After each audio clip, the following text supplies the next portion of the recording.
Yeah, I just did. And Is tell it? me when it's up. Okay, wait, It's up. Is Yeah. it showing? yeah. It's showing. Fantastic. Ladies and gentlemen, girls and boys, and assembled company, welcome to the World Storytelling Cafe. And we are at the moment, or I am, at the wonderful festival Folk East in near Woodbridge in Suffolk in Great Glenham. And we've had a lovely time here. There's stages all over the place. I'm trying to poach people off other stages for our audience. But we're actually broadcasting this live and direct from the cafe in Marrakesh. And I'm hoping, because I can't see a thing, but I have every confidence that I can just work by magic, because this whole enterprise works by magic carpet. So we have Kamal and Zuhair down in Marrakesh to tell stories. And have you decided who's going to tell the first story?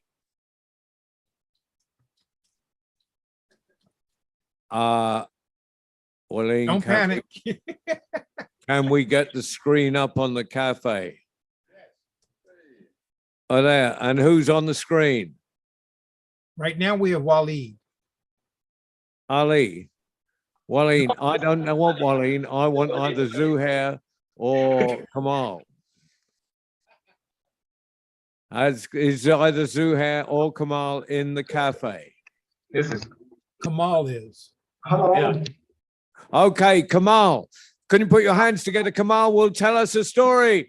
Wait, put your hands together for Kamal.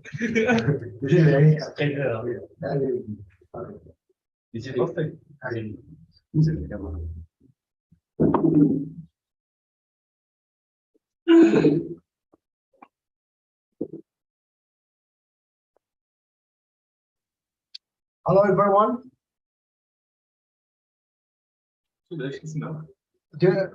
Okay, what about the voice? Do you hear me well? We can hear you Okay, and see perfect. you. So, okay, say happy Sunday, all of you. I wish you having enjoyful moment and splendid moments. So my story, I really have two stories. So I'm going to share the first one. They are shortest, but I believe the shortest stories always including many, okay, say laws and many messages. So the first story is the story of Mr. Juha. Once upon a time, we say someone came to Juha and meet him and discussed about many issues. But that man just suggested to Juha to bring him his donkey, and Juha lied on that gentleman, because what he said that my wife took the donkey with her, and I can say he doesn't exist at home. So the man accepted. So, and after that, the donkey, I can say, introduced a voice, and the man said, "Oh, are you lying? So you are a big liar, Mr. Juha." "No, don't say, I'm not a liar." "So what is your donkey?" You just think that there is a voice, but the donkey is not here. So who can trust? Trust me or trust the donkey? This is the short one. The move on to the next one. We say Juha asked before someone, okay, say, who is the best, me or my donkey? Everyone said, okay, say question Juha. Juha questioned them. We say, who is the best, me or my donkey? So everyone said Juha, except a man. Except a man said, "No, I don't think so. You are the best. I think your donkey is best, and your donkey is better than you 1,000,000 1,000 times, and everyone was laughing. So why? Why? It's because your donkey can load goods, can help you, can even help. I can say I prefer donkeys better than you, Juha. And you say Juha didn't accept this, and what his response and his answer, he said, I mean Juha said to the gentleman, yes, I know you, I know why you selected or you made, I can say, the donkey, or said the donkey better than me. You know why? The man said, no, I don't know. The Juha replied, because you and the donkey, between you, there is similarities, there is a common factor. So you prefer donkey because you are donkey. Thank you.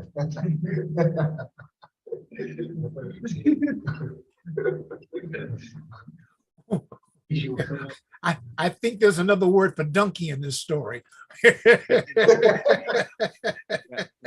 the donkeys not all the time, because there are some people they humiliate, they look down on donkeys or even animals, but not all the time. Sometimes some, I can say, animals in general, they, I can say, they fix problems, they help us, they, I can say, they support us. Yeah, I think.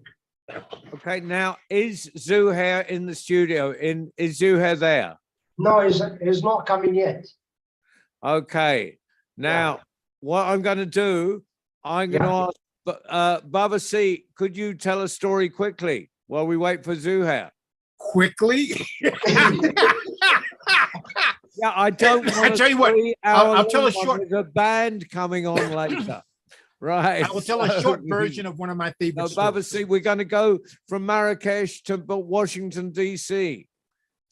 Ooh, okay, I'm going to tell a short version of one of my favorite stories. And since we were just talking about donkeys and knowledge, this story is about the time when Anansi the spider had all the wisdom in the world. You see, at one time, Anansi got very upset one day. You see, even though a spider can grow to be bigger than Baba C's hand, it is still small compared to the eagle. It is still small compared to the gorilla. And I know what you're saying, the word is gorilla. But you see, if I saw anything that big and ugly coming after me, I go real fast to get away from it. But bump. Well, so Anansi didn't understand that the cheetah was fast, and I don't know why they call it a cheetah when it doesn't, but that's another story. So Anansi got fed up with all this because he spent every day trying to avoid being eaten. So he spun himself a web all the way to heaven, all the way to heaven, Bob. And he called on Inyame, the sky god. Inyame, who calls my name? Name. It is me, Anansi the spider. You know that look you get on your face sometimes from the last person you want to see or talk to shows up at your door? That's how Inyame felt. He says, what do you want this time, little man? Oh, who you calling little? Look, I'm down on the earth and I have to fight every day for my survival. I am not fast like the cheetah who don't. I am not strong like the gorilla. I cannot fly like the birds. I still don't see why you made them. All I have is my wits. I need you to help me out on this. But it's the way of the world, Anansi. Yeah. Well, look, you owe me a lots of favor. You do me one small teeny favor and we wipe the slate clean. You owe me no more. Now, you know, anytime someone says they want you to do a small favor, it is anything but a small favor. And what would you have of me, Anansi? I want all the wisdom in the world. Oh, you're serious? Yes, I'm serious. All right, Anansi. Take this calabash, take this great big gourd. I want you to go back to the earth. And wherever you see wisdom, pluck it, put it in the calabash, and it will be yours forever. And so Anansi went all the way back down to the earth. And wherever he saw wisdom, he plucked it. He plucked it from David. He plucked it from Kamal. He plucked it from Mike. He was trying to pluck some from John Rowe, but John Rowe had disappeared. And he put all the wisdom in the world inside of his calabash, inside of his big gourd. And soon everyone was going around going, duh, I was going to do something, but I don't forgot what it was. So Anansi had all the wisdom in the world. You think he would be happy? Yes? No. You see, he had to carry the calabash, and Anansi was very lazy. He had to carry the calabash, and even though he had 8 legs, he could alternate which legs carried it and which legs he walked on. He did not want to carry the calabash. So he think and he think and he think and he think. He think and he think and he think and he think. And finally he got an idea. He found the tallest of tall trees and started to climb the tall tree, and he fall down. Bam! He picked himself up, grabbed a little bit of wisdom that spilled out of the calabash. He climbed the tall tree. He climbed the call and he fall down. Bam! A little bit of the wisdom came out, and he started snatching it back, telling people, that's your wisdom, that is mine. And so his son, Kwaku, he said, Baba, that means father. He says, Baba, I think I have a suggestion. No, you cannot tell me anything. You are a child. I am a grown-up. I know everything. Go away. Oh, Baba, I'm just really going to say that you, my father, wisest man in the whole world, surely you would think to take the vines off the ground, tie the vines to the calabash, tie the calabash to your back, and use all 8 of your magnificent limbs to climb the tree. Go away. Yes, Baba. And Anansi sat there and says, you know what? I think I would take the vines off the ground, tie them to the calabash, tie the calabash to me back, and use all 8 of my magnificent limbs to climb the tree. Oh, yes, I am very wise indeed. And this he did. He got to the top of the tree. He hid the calabash. You think he'd be happy? No. He got angry. And the angry, he took the calabash and started twirling around and around and around. And the more he twirled, the angry he got. The angry he got, the more he twirled and he twirled and twirled. And he released the calabash and it went way up in the air, and it came down with a mighty crash. People came from everywhere and started snatching wisdom. Some got it in their eyes and they became astronomers. Some got it in their hands and became artistes and scribes. Some got it in their feet and became dancers. Some got it in a very strange place and became politicians. But that's another story. Anansi climbed down the tree and he sat there brooding. And his son Kwaku said, Baba, I don't understand. You had all the wisdom in the world. You were the wisest man in the world. Why you throw the wisdom away? And Anansi said, Kwaku, my son, I, Anansi the spider, had all the wisdom in the world, but I was not wise enough to think about taking the vines off the ground, tie them to the calabash, tie the calabash to me back and climb the tree. No, I had to learn that from a child, and everyone knows children know nothing. And so if I had to learn it from a child, that meant I was not wise enough. I was not smart enough. I was not honorable enough to own the wisdom. That is why I threw it away. Oh, Baba. And in doing so, you proved again how wise you are. And with that, Anansi and Kwaku went off and they had many other adventures. You see, the story, the lesson in the story, because griots must teach with the stories we tell, is it is not how much you know that makes you wise. It is how you use what you know to improve not only your life, but the lives around you that make you wise. Asante. Thank you. Was that quick enough, John Rowe? Baba C, you never fail. You never fail. Loved Right? it, Baba C. Loved it. Now I'm talking into midair to this cafe in Marrakesh. I just love this. I'm going through the ether.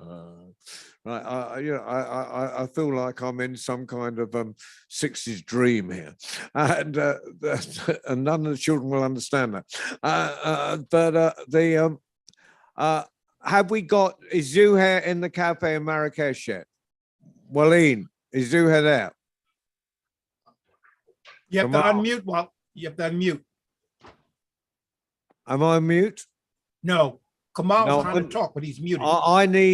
I need someone in the cafe to tell me if Zuhair is in the cafe in Marrakesh. John, this is Mike speaking.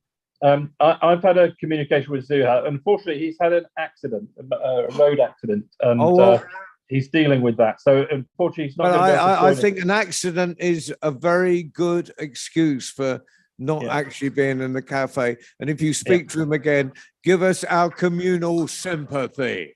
I will. And make sure he's Apologies for okay. that. because we Apologies need for him. that. We need him.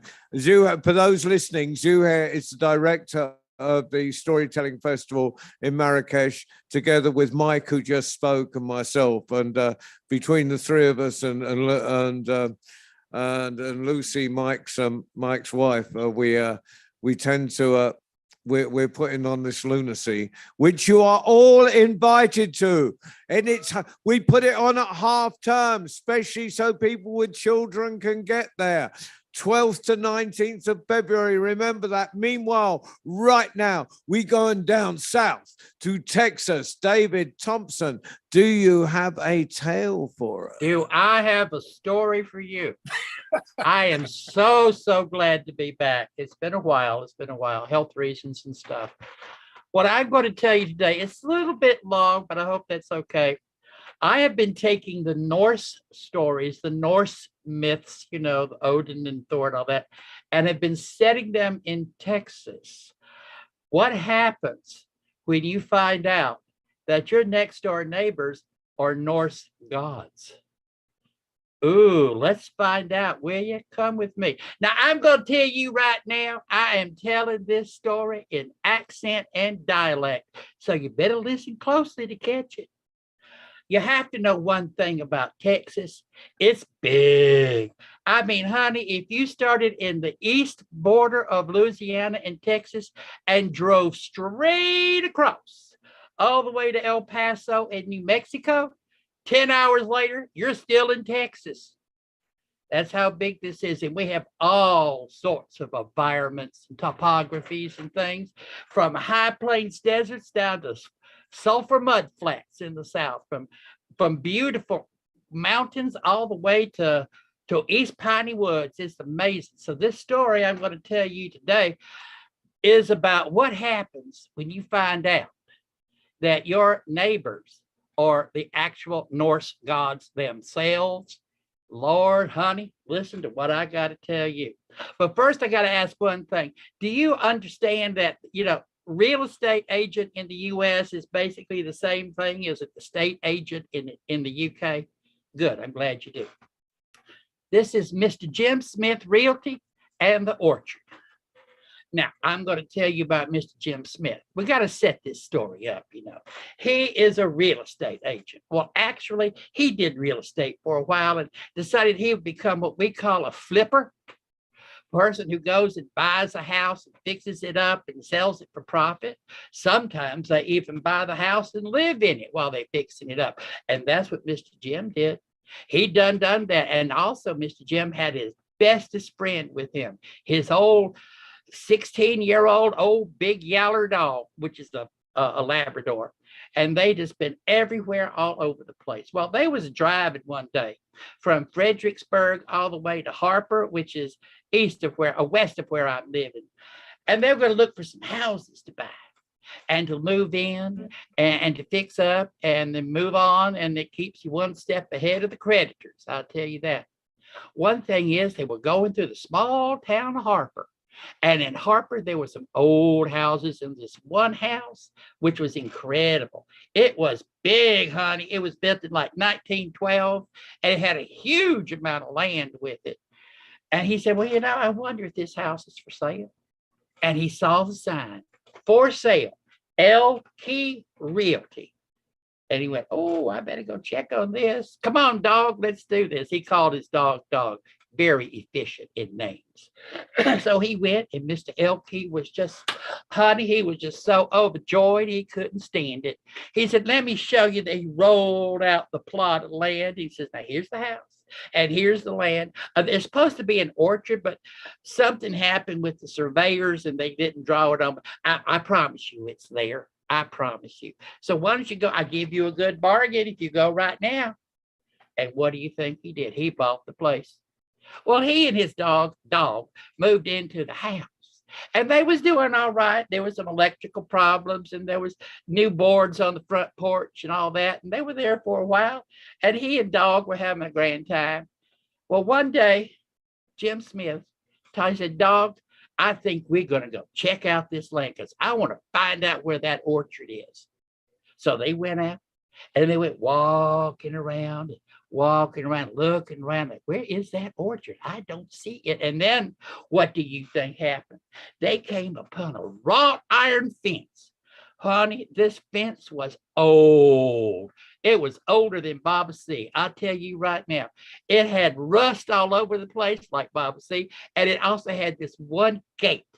This one gate, it weren't locked, it weren't chained shut, but it was rusted. So he said, well, let's see what's on the other side of this here gate, dog. Come on. And they pushed, and he pushed. Oh, and it,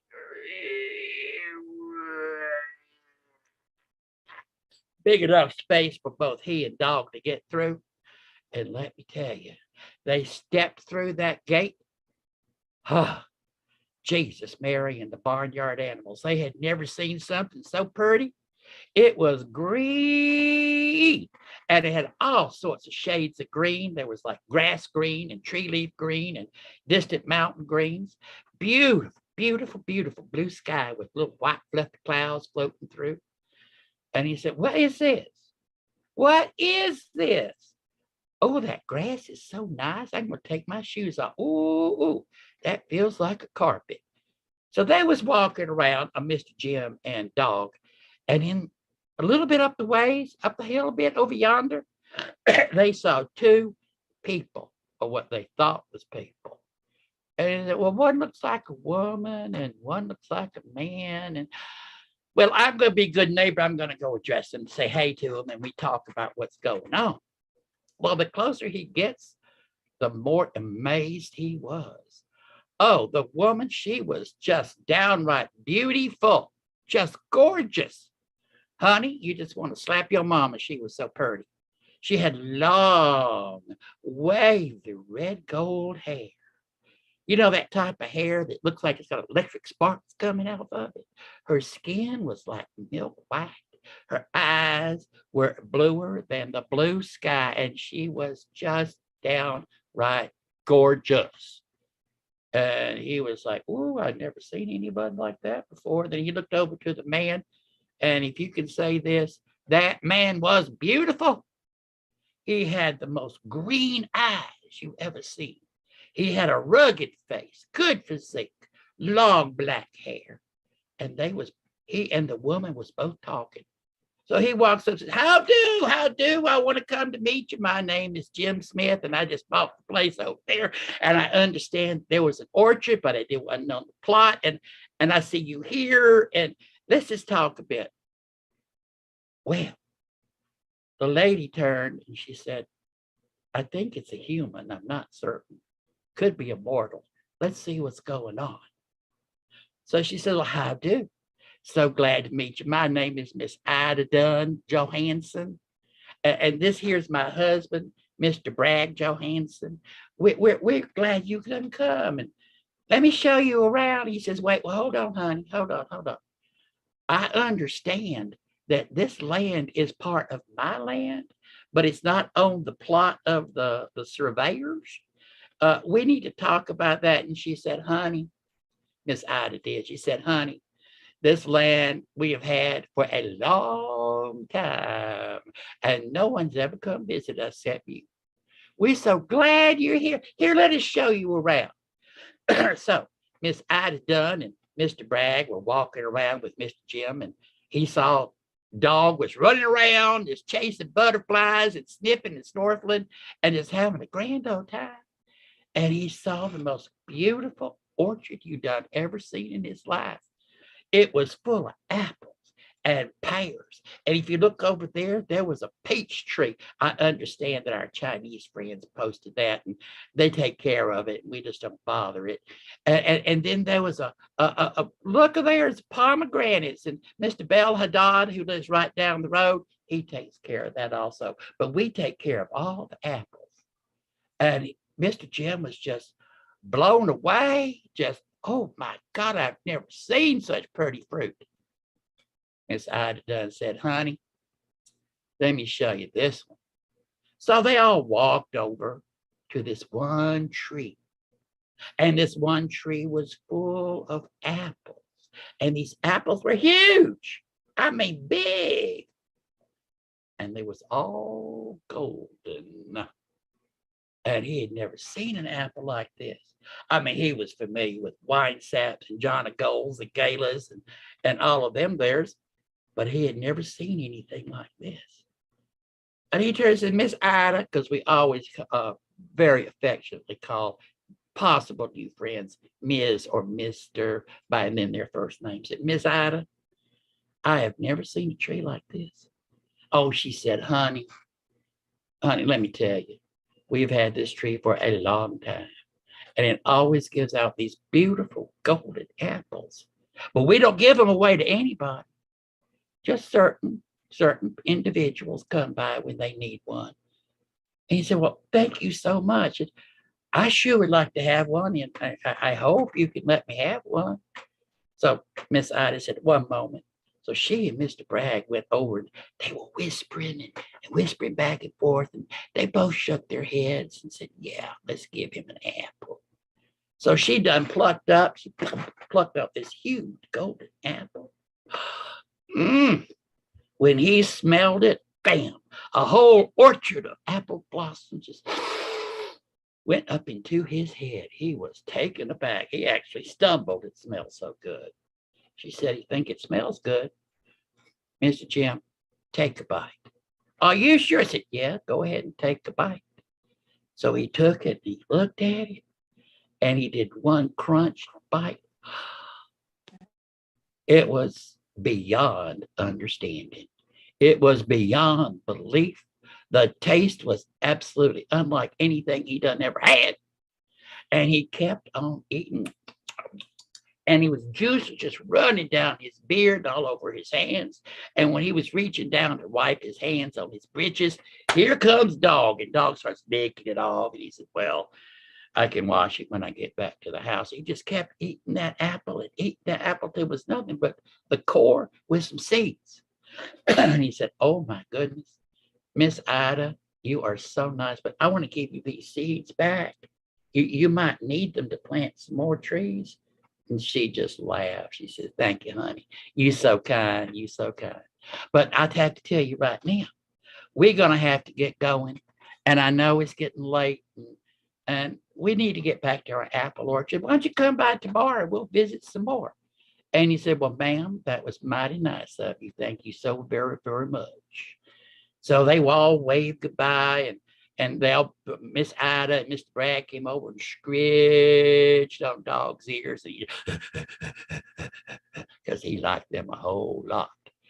And they was walking back, Dog and Mr. Jim, they was walking back down the hill towards the gate. And Mr. Jim noticed something. Dog was running around like he was a puppy. He looked at him. He didn't have no gray hairs on his muzzle. He wasn't limping like he had the arthritis in his hips. He said, what is going on here? And then he felt himself stand up straight. He felt his hands uncurl from the arthritis and the working. His eyes was clearing up. And he walked on down, and they both went back to the gate and closed it. And that was the best he done ever felt in a long time. So he went over to get some water, and he looked in the pail of the water under the well, and his hair was no longer gray. His beard was no longer gray. His eyes was clear, his hair was brown, his beard was brown. He looked at his hands and there weren't no wrinkles or age spots. He looked at his face, there weren't no eye wrinkles. He smiled, he had all of his teeth, real teeth, his actual teeth. And he thought to himself, he said, you know, this is going to be different. Then he says, hey, Dog, go, come here. Yeah. You know how dogs talk. And he said, you know, Dog, I think we're going to have some good neighbors. Let's go and have some supper.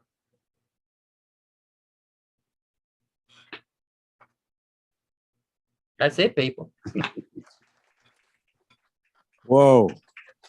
David, now, Zuhair, when I last got a message from him, was waiting for a constable to discuss the taxi that had hit his motorcycle.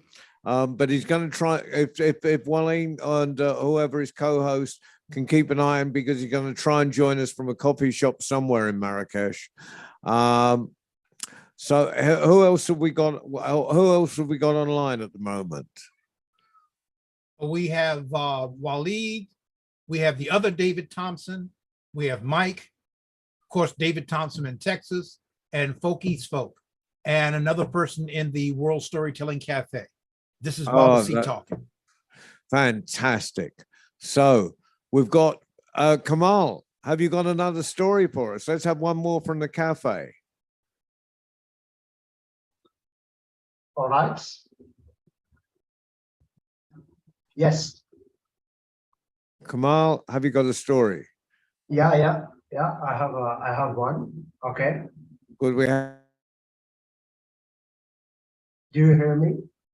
We can hear you, Kamal. We're waiting on the story. Okay. Yeah. Sometimes there is a big problem of connection data.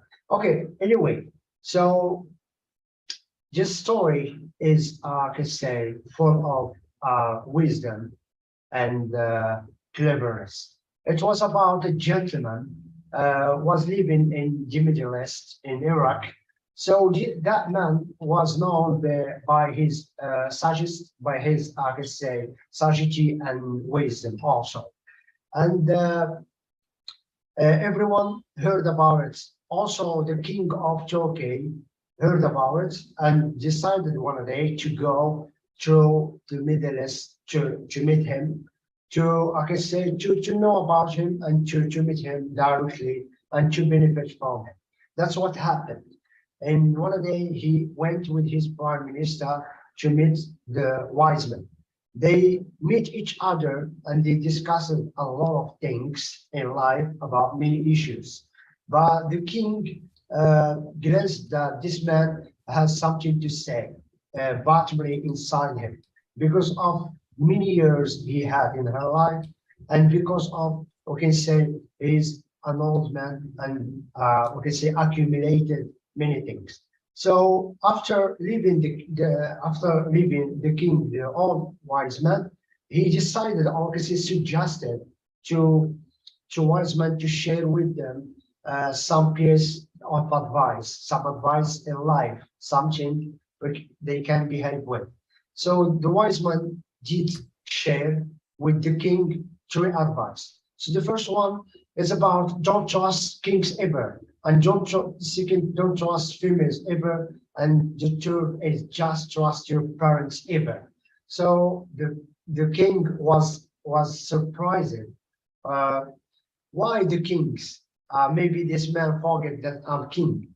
No, don't worry. I'm not talking about you, but I'm talking about the king in general. Don't trust kings ever, because they cannot trust anything in life. They just can trust, I can say, their palace, their life, and their family. All right, you are right, Mr. Wise Man. Move on to the next one. Don't trust females and don't trust women ever, because women always, okay, say some of them betray males and betray men. That's happened. Okay, I can accept that. The king replied. The third one is don't trust kings ever and don't trust women ever, but just trust your parents, because you only find your parents beside you. They support you always. After that, the king and the prime minister decided to return back to the palace, and meanwhile that time were discussing about this advice. The king was disagree and the prime minister was agree. So days after days, months after months, years after years, until one day the prime minister decided to prove the reality of all the wise man's speech, or all what the wise man said. So how going to prove this to the king? That's true. at all. So in one day, he decided to go to the palace to steal, I can say, the best or the beautiful thing the king loves in his life. It was a bird. Prime Minister stole the bird and returned back home, and he shared with his wife, and like I say, advised her to not tell anyone about this. The following day, his prime minister decided to, like I say, to take his wife's necklace. The wife said, "Why do you need this necklace?" "No, don't worry. I just needed to, I can say, to burnish it. I can say to varnish it, to make it newly afresh." So yes, okay, here it is, take it. So after that, so the, like I say, the life going normal until a day. The wife was so hesitated and was, like I say, thinking and overthinking about why his husband did all things. So in one gloomy day, she decided to go through the palace to meet the king, to inform him about the whole story. And that's what happened. She did inform about the necklace and about the stealing of the bird of the king. The king had known about everything and decided to put prime minister into jail. And I can say many years, and until an event was appeared that in the next Saturday or in the next Sunday will be the announcement of the dying or the death of Mr. Prime Minister. The old ones have heard this news and decided to come to the palace to meet the king. And also, okay, so Prime Minister's parents decided to come to check what happened with their son. So in one day, in a spacious square where the crowd people and many people were standing, sitting, and waiting what will happen with, I can say, Prime Minister. So we have the family of Prime Minister and we have the old man. The old man was saying appeared in a moment, and the king was completely astonished by the coming of the Prime Minister. "Oh, where are you coming? What's the reason that you coming here?" "Yeah, of course. You can ask this question. No, don't worry. What led me coming is only to know what happened with Prime Minister. Yes, I want you only just to, like I say, to give him a second chance.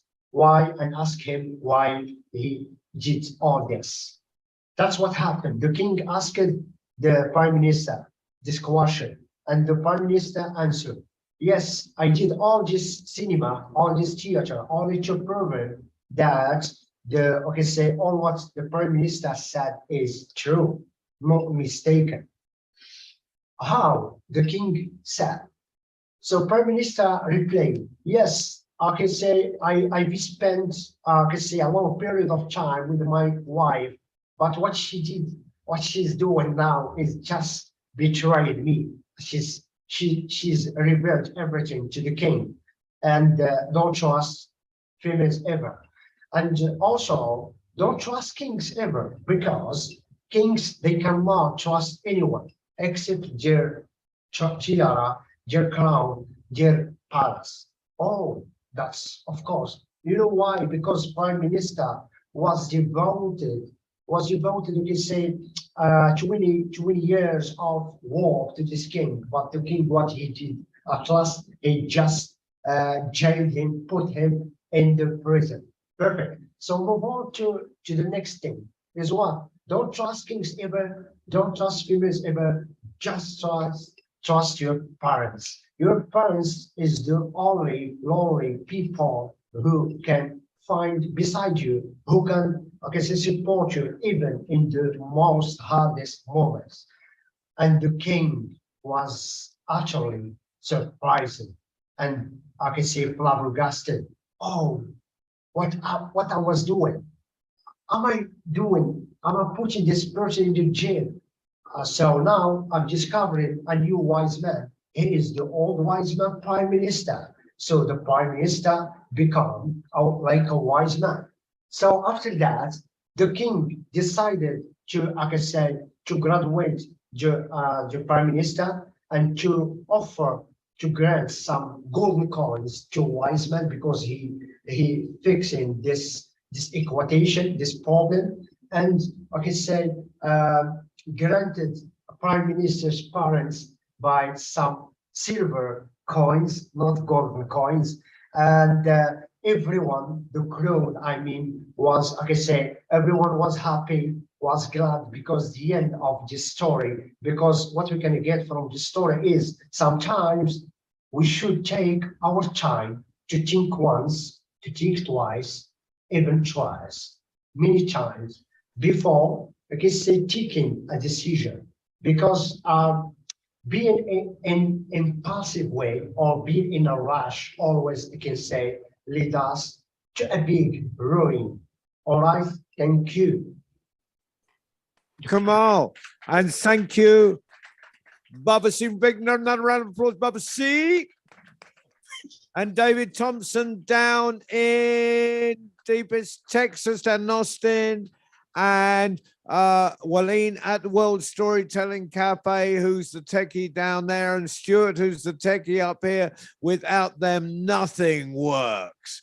And of course, Mike, before we just finish, can you give the address of the cafe?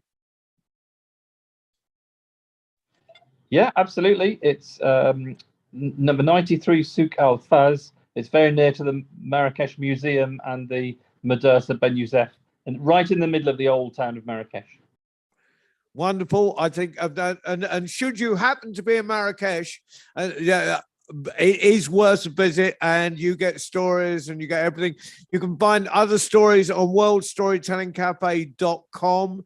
Our next broadcast is Tuesday at 5 o'clock with our young international tellers, but there's thousands of hours of broadcasts on there in the archive. So thank you very much for listening. Thank you, Pokies.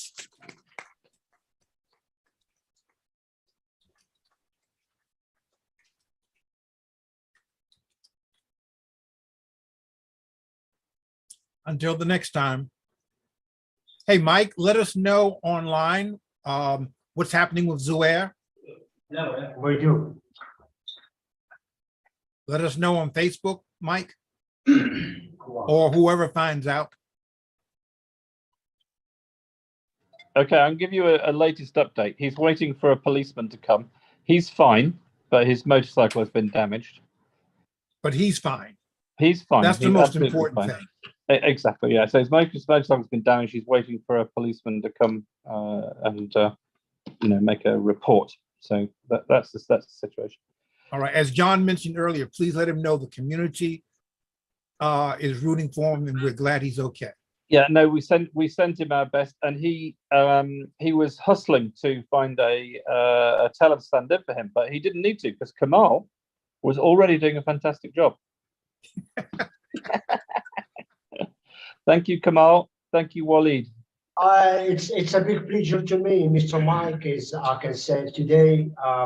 I feel so glad to be with you because this event of Folk Festival, I think it's a good initiative to connect and such a bridge of storytelling world, and also Waleed and I and Umayla together. So every day, every single moment, we share stories, many different stories, sometimes poems, sometimes novels. The most important is sharing, because it's shared, because sharing is caring. Thank you very much. Okay, thank you very much. That's wonderful. All right, good folk. Take care. I'm still celebrating. It's still your birthday month, Baba. Yeah, someone's treating me to lunch tomorrow. So yes, I'm still celebrating. Right. You're gonna have to be 71 soon. Yes, but by the time I finish celebrating, I'll be 71. Oh, All right. Bobby. Hey, Dave, it's good seeing you too. I think they're about to cut us off though, but it's good seeing you, man. And David in Texas, cuz your story was spot on. Thank you, cuz. You know, I have some more that I'm working on too. keep on sharing them. I think we need to let Khalid and Waleed go. I'm going to attempt to be quiet until the next time. To be continued. Thank you to both Davids. Thanks to everybody. Good night. Thank you all. Bye.